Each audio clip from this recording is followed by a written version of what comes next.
Intussusception. So it is a telescoping of one part of gut into the another. So intussusception is your receiving outer sheet, and intussusceptum is your the part which is your moving in. Then you have your primary intussusception where it is idiopathic, there is no pathology in the gut, whereas the secondary one is when you have an associated with a gut pathology. Then a simple intussusception is your when two segments are involved. Now in case of complex you have more than two segments involved. Then we have your anterograde intussusception where your proximal gut moves into the distal. So your proximal gut into distal. Now this is seen in approximately 95%. Now retrograde is one where your distal gut moves into proximal. Right.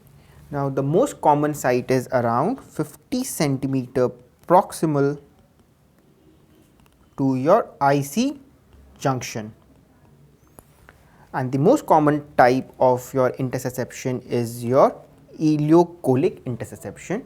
Now most common type found in your children is again your ileocolic, and the most common type seen in adults is your colocolic intussusception. The most common age group affected is your infants, and the most common lead point is your pair patches followed by your Meckel diverticulum. Right. Now the clinical features include intermittent abdominal pain, mucus stool which is described as the classical red currant jelly stool. Then it would have your distension, obstipation and constipation, and a sausage shaped mass in your left upper quadrant or in your epigastrium, the features of which include your convexity towards the umbilicus, does not move with respiration, and it has an empty right iliac fossa which is your sign of dance, right, and it contracts under your palpating finger. So these are some of your clinical features or the clues that you can get in your question to diagnose your intussusception, right. Now another classical feature is your baby drawing up legs and crying and normal between the episodes. Now the investigation in USG, you would find your target sign, bullseye sign and a halo sign.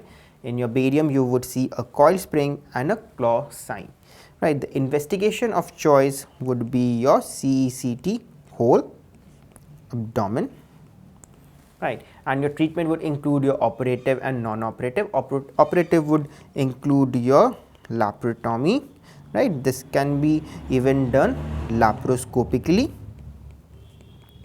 and your non-operative treatment would include your air reduction or your hydroreduction, and your air reduction is contraindicated when the patient is in sepsis or you have features of peritonitis. So this is in nutshell regarding your intussusception, covering your all the important questions and your potential questions that can be asked in your exam.